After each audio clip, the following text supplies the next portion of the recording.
المسلم عن أبي ذر رضي الله عنه قال قال لي النبي صلى الله عليه وسلم لا تحقرن من المعروف شيئا ولو أن تلقى أخاك بوجه طلق.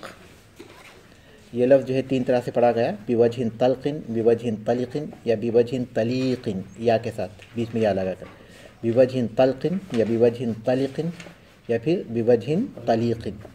ولمسلم تینوں ہوں گے. جہاں سکون کے ساتھ ہے لام کے کسرے کے ساتھ بھی پڑھا گیا طلق، یا پھر لام کے بعد یا کے اضافے کے ساتھ بھی پڑھا گیا طلیق. بوجہ طلقن جیسے یہاں ہے، یا بوجہ طلیقن لام کے کسرے کے ساتھ، یا لام کے بعد یا کے اضافے کے ساتھ بوجہ طلیقن. ولمسلم ایضا عنہ رضی اللہ عنہ قال قال رسول اللہ صلی اللہ علیہ وسلم اذا طبقت مرقة فأكثر ماءها ثم انظر أهل بيت من جيرانك فأصبهم منها بمعروف. ترجمانی دیکھیے.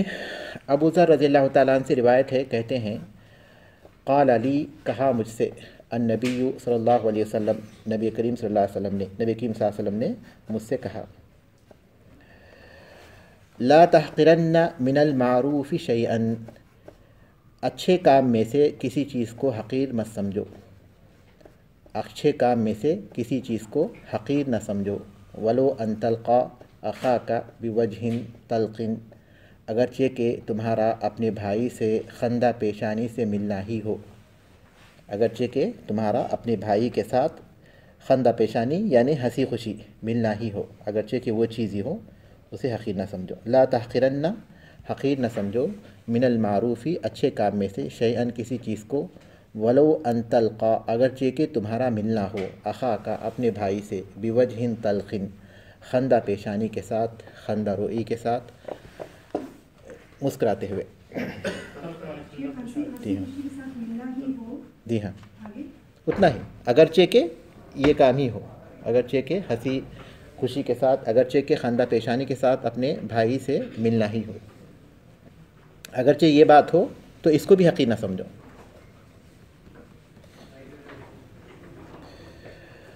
ولمسلم ایضا عنہ رضی اللہ عنہ قال، مسلم رضی اللہ تعالیٰ عنہ سے مسلم کی حدیث ہے، عنہ عن ابی ذر یعنی ابو ذر رضی اللہ تعالیٰ عنہ سے ہے. قال کہتے ہیں، قال رسول اللہ صلی اللہ علیہ وسلم رسول اللہ صلی اللہ علیہ وسلم نے فرمایا، اذا طبخت مرقة جب تم سالن بناؤ، شوربہ بناؤ.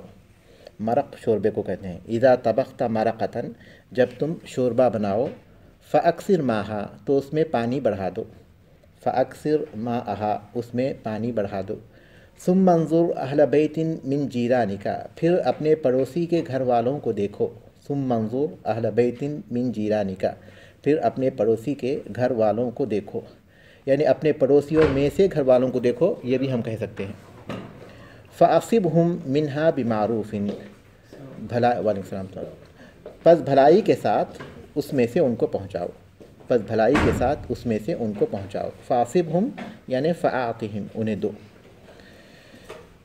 پھر ایک بار دیکھیے، اذا طبخت مرقة جب تم سالن یا شوربہ بناؤ، فاکثر ماءها تو اس میں پانی بڑھا دو.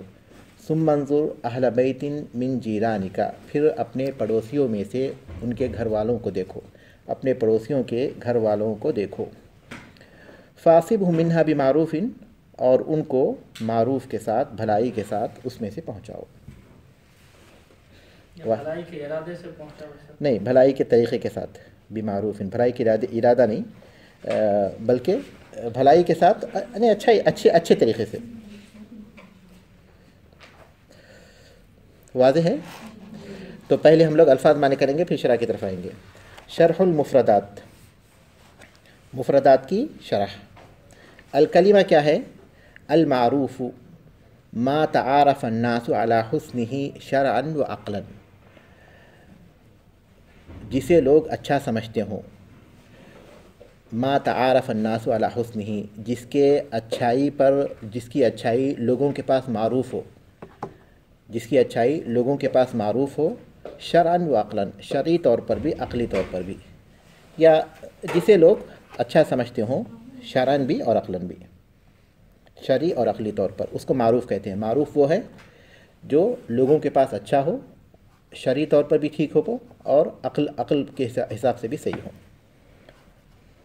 لا تحقرن لا تستصغرن لا تستصغرن، صغیر سے ہے، صغر سے ہے، چھوٹا نہ سمجھو، معمولی نہ سمجھو۔ لا تحقرن لا تستصغرن، چھوٹا نہ سمجھو، معمولی نہ سمجھو۔ بوجہ طلقن، جیسا کتاب میں اس طرح، بوجہ طلقن، بوجہ سمح، کھلتے ہوئے چہرے، سمح کھلا ہوا، متحلل مسکراتے ہوئے، بالبشری خندروئی کے ساتھ، بالبشری خندروئی یعنی ہنستے ہوئے چہرے کے ساتھ، خندروئی چہرے کے معنی میں فارسی کا لفظ ہے جی، خندروئی، ہاں خندروئی کے ساتھ، را واو حمزہ یہ خندروئی۔ کیا بولے تھے آپ؟ متحلل مسکراتے چہرے کے ساتھ، والانسجامی الفت کے ساتھ، والانسجام اور الفت کے ساتھ۔ انسجام کی جگہ ابتسام ہوتا تو زیادہ مناسب تھا، لیکن انسجام کے ایک معنی الفت کے آتے ہیں تو ہو سکتا وہی یہاں مراد ہے۔ بوجہ سمح، کھلتے ہوئے چہرے کے ساتھ، متحلل مسکراتے ہوئے، بالبشری خندروئی کے ساتھ، والانسجامی محبت کے ساتھ۔ یہ سارے مفہوم ہے بوجہ تلقین میں۔ اس کے بعد ہے المرقۃ، الفت و محبت۔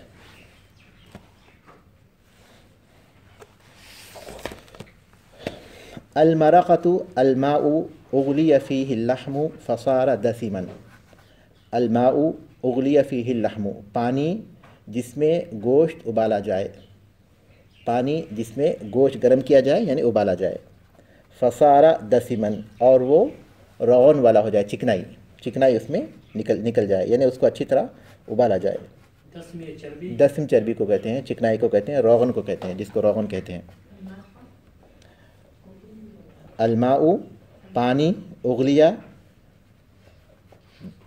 کیا کیا جائے، ابالا جائے، اسی کو شوربہ ہی کے معنی میں، لیکن شوربہ ہم لوگ اوپر کر چکے ہیں، لیکن اب اس کی تشریح ہے یہاں۔ الماء اغلی فیہ اللحم، پانی جس میں گوشت ابالا جائے، فصار دسما، اور وہ چربی والا ہو جائے، روغن والا ہو جائے، جس کو ہم شوربہ کہیں یا پھر ہم کہیں سوپ، اس کو کہتے ہیں مرق۔ اصبہم منہا، اصبہم منہا، اعطہم منہا، اس میں سے ان کو دو، واجعل لہم نصیبا منہا، اور ان کے لیے اس میں حصہ بناؤ، یعنی ان میں کوئی ان کے لیے اس میں ان کا حصہ بھی مقرر کرو، واجعل لہم نصیبا منہا، اور اس میں سے ان کا بھی حصہ مقرر کرو، اعطہم منہا، اس میں سے ان کو دو، واجعل لہم نصیبا منہا، اور اس میں سے ان کا حصہ بھی مقرر کرو۔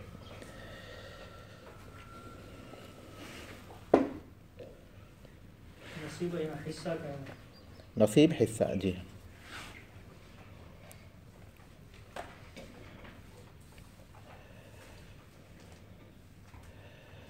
ٹھیک ہے۔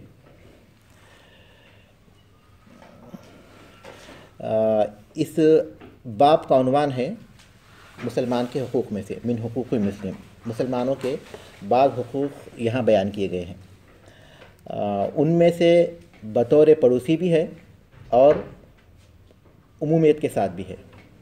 تو پہلی جو حدیث ہے وہ عمومی طور پر جو حق ایک مسلمان کا دوسرے مسلمان پر ہوتا ہے اس کا ذکر کیا گیا، عمومی طور پر ایک مسلمان کا دوسرے مسلمان پر جو حق ہوتا ہے اس کا ذکر کیا گیا، اور اس میں یہ بات بتائی گئی کہ کسی بھی بھلے کام کو معمولی نہ سمجھو، اگرچہ کہ تمہارا اپنے بھائی سے مسکراتے ہوئے ملاقات کرنا ہی کیوں نہ ہو۔ ایک مسلمان نیکیوں کا حریص ہوتا ہے اور چھوٹی بڑی ہر نیکی وہ کرنے کی کوشش کرتا ہے۔ ایک مسلمان کو چاہیے کہ جس نیکی کے کرنے کا اسے موقع ملتا ہے اس کو انجام دے، کسی کو معمولی سمجھ کر نہ چھوڑے، ہو سکتا ہے کہ وہی نیکی اس کے لیے نجات کا ذریعہ بن جائے، جیسا کہ ایک بدکار عورت نے ایک کتے کو پانی پلایا تو اللہ تبارک تعالیٰ نے کیا کیا، اس کی بخشش کر دی۔ صحیح بخاری صحیح مسلم کی ایک حدیث میں رسول اللہ صلی اللہ علیہ وسلم نے فرمایا کہ اتق النار ولو بشق تمرۃ، جہنم کی آگ سے بچو اگرچہ کہ کھجور کے ایک حصے سے ہی کیوں نہ ہو۔ فمن لم یجد فبکلمۃ طیبۃ، اور جو نہ پائے وہ بھلی بات کے ذریعے۔ اس کا مطلب یہ ہوا کہ آدمی اگر معمولی چیز بھی صدقہ کرتا ہے تو ہو سکتا ہے کہ وہ اس کی نجات کا ذریعہ بن جائے، ہو سکتا ہے بلکہ رسول صلی اللہ علیہ وسلم نے فرمایا کہ وہ بچے گا اس سے۔ اگر وہ بھی نہیں ہے تو وہ بھلی بات جس سے دوسرے کے دل کو خوشی ہو، دوسرے کے دل کو اطمینان ہو، اس کے ذریعے بھی وہ جنت کا مستحق بن سکتا ہے یا جہنم سے بچا سکتا ہے۔ ابو موسیٰ اشعری رضی اللہ تعالیٰ عنہ کی ایک حدیث ہے اس سلسلے میں، بہت ہی سبق آموز ہے۔ انہوں نے پوچھا، رسول صلی اللہ علیہ وسلم نے کہا کہ علی کل مسلم صدقہ، ہر مسلمان پر صدقہ کرنا ضروری ہے۔ لیکن عام طور پر صدقے کے ساتھ ہمارا ذہن جاتا ہے کہ مال خرچ کرنا، اور یہی بات ہے۔ تو انہوں نے کہا کہ اگر وہ نہ پائے، اگر اس کے پاس کوئی چیز نہ ہو ایسی جس سے صدقہ کر سکے، غریب ہو وہ مالدار نہ ہو، تو آپ نے فرمایا یعمل بیدہ، وہ اپنے ہاتھوں سے کام کرے، فینفع نفسہ ویتصدق منہا، اپنے نفس کو فائدہ پہنچائے اور اس میں سے صدقہ کرے۔ تو کام کرے، اور کام کے ذریعے جو اسے حاصل ہو اسے بھی فائدہ ہوگا اور اس میں سے صدقہ بھی کرے۔ انہوں نے پوچھا کہ اگر اس کی بھی طاقت نہ رکھتا ہو، کام نہ کر سکتا ہو، کمزور ہو، طاقت نہ ہو اس کے پاس، تو آپ نے فرمایا یعین ذی الحاجۃ الملہوف، پریشان حال کی مدد کرے۔ ایسا کام جس میں مال بھی خرچ نہ کرنا ہو، جس میں قوت بھی نہ ہو، کسی کو راستہ بتا دیا، کسی کو سڑک پار کر دیا، کوئی پریشان حال ہے اس کی کچھ مدد کر دی، یہ کام کرے، تسلی دے دے۔ ہاں۔ تو انہوں نے پوچھا کہ اگر وہ بھی نہ کر سکتا ہو تو وہ کیا کرے؟ تو انہوں نے کہا کہ یأمر بالخیر او المعروف، آپ صلی اللہ علیہ وسلم نے فرمایا کہ وہ بھلائی کا حکم دے، نیکی کی بات بتائے لوگوں کو، اپنی زبان کا استعمال کرے کہ کسی کو اچھی بات بتائے۔ انہوں نے پوچھا کہ اگر وہ بھی نہ کر سکتا ہو تو وہ کیا کرے؟ دیکھیے یہ درجہ ایسا ہے، اس میں عام طور پر لوگ جو ہے کامیاب نہیں ہو پاتے، لیکن وہ بہت ہی معمولی چیز ہے اور سب سے آخری چیز ہے۔ وہ یمسک عن الشر فإنہا صدقہ، وہ دوسروں کو شر پہنچانے سے روک لے اپنے آپ کو، وہ خود بھی صدقہ ہے۔ یعنی کسی کو اپنے ہاتھ سے شر پہنچائے یا پھر اپنی زبان سے شر پہنچائے، اس کے پیٹھ پیچھے اس کی برائی کرے یا اس کے سامنے اس کی برائی کرے، اس سے بھی اگر اپنے آپ کو روک لے گا تو وہ اس کے لیے صدقہ بن جائے گا۔ تو اس طرح جو ہے ایک مسلمان اس بات کی کوشش کرتا ہے کہ دوسرے کو فائدہ پہنچائے۔ تو اس میں سے ایک مسلمان کو دیکھ کر مسکراتے ہوئے ملنا یہ خود بھی صدقہ ہے، اگر اس کے دل میں یہ بات موجود ہے کہ میں اللہ تبارک تعالیٰ کے حکم کی بنیاد پر یا رسول صلی اللہ علیہ وسلم کے کہنے کی بنیاد پر اور ایک مسلمان کو خوش کرنے کے لیے، اس کے دل کو راضی اور خوش کرنے کے لیے میں مسکراتے ہوئے مل رہا ہوں، تو یہ وہ چیز ہے جو اس کے لیے ایک نیکی بن جاتی ہے، مسلمان کے بہت سے حقوق ہیں، جیسا کہ ایک حدیث میں ہے کہ یہ حقوق 6 ہیں، اور آپ نے کہا اذا لقیتہ فسلم علیہ، اس میں سب سے پہلا حق یہ ہے کہ جب تم اس سے ملاقات کرو تو اسے سلام کرو۔ اور سلام ایک ایسا حق ہے جس میں جواب دینا واجب ہے، لیکن سلام کرنا اس کا حکم کیا ہے؟ سنت ہے، جیسا کہ ہم اس سے پہلے پڑھ چکے ہیں، ہے نا۔ وَإِذَا دَعَاكَ فَأَجِبْهُ، اور جب وہ تمہیں دعوت دے تو تم اسے قبول کرو۔ بعض اہل علم یہ دعوت کو عمومی رکھتے ہیں، چاہے وہ نیکی کی دعوت ہو یا پھر کھانے کی دعوت ہو، تم اسے قبول کرو۔ وَإِذَا اسْتَنصَحَكَ فَانصَحْ لَهُ، اور جب تم سے خیر خواہی چاہے، کسی اپنے معاملے میں کوئی مشورہ کرے، اپنے نکاح کے معاملے میں، اپنے کاروبار کے معاملے میں یا کسی بھی چیز کے معاملے میں اسے خیر خواہی کی ضرورت ہو تو تم کو چاہیے کہ اس کے ساتھ خیر خواہی کرو۔ وَإِذَا عَطَسَ فَحَمِدَ اللَّهَ فَشَمِّتْهُ، جب وہ چھینکے اور الحمدللہ کہے تو تم کیا کرو؟ اس کا جواب دو، کیا کہہ کر؟ یرحمک اللہ۔ وَإِذَا مَرِضَ فَعُودْهُ، اور جب بیمار ہو جائے تو اس کی عیادت کرو، اس کی بیمار پرسی کرو۔ وَإِذَا مَاتَ فَاتَّبِعْهُ، اور جب وہ مر جائے تو تم اس کے جنازے میں شرکت کرو، نماز کے ساتھ بھی اور پھر اس کی تدفین میں بھی۔ تو کچھ حقوق تفصیل کے ساتھ ہے، اور یہاں جو ہے جو کم سے کم جو حق ہو سکتا ہے ایک مسلمان کا، اس کا ذکر کیا گیا۔ دوسری حدیث میں اللہ کے رسول صلی اللہ علیہ وسلم نے کہا کہ پڑوسی کو انسان جو ہے جو فوائد پہنچا سکتا ہے اپنی طاقت کے مطابق فائدہ پہنچائے۔ یہ کم سے کم چیز ہے جو اس حدیث میں بیان کی گئی، ورنہ اس کا مطلب یہ نہیں کہ اگر کوئی انسان جو ہے صرف سالن میں پانی کا اضافہ کیے بغیر بھی اس کے پاس اتنی طاقت ہو کہ وہ پانی کا اضافہ کیے بغیر بھی اپنے پڑوسی کی مدد کر سکتا ہے دوسرے ذرائع سے، مال کے ذریعے، تحفے تحائف کے ذریعے، تو وہ یقیناً کرے۔ لیکن یہاں جو بات بتائی گئی، ایک ایسے شخص کی مثال دی گئی جس کے پاس طاقت نہیں ہے، جس کے پاس کچھ اور دینے کی طاقت نہیں ہے، تو جو وہ پکا رہا ہے اسی میں سے وہ کچھ پانی کا اضافہ کر کر اس میں سے دے سکتا ہے، وہ چیز یہاں بتائی گئی۔ وہ کیا کہا گیا؟ اذا طبخت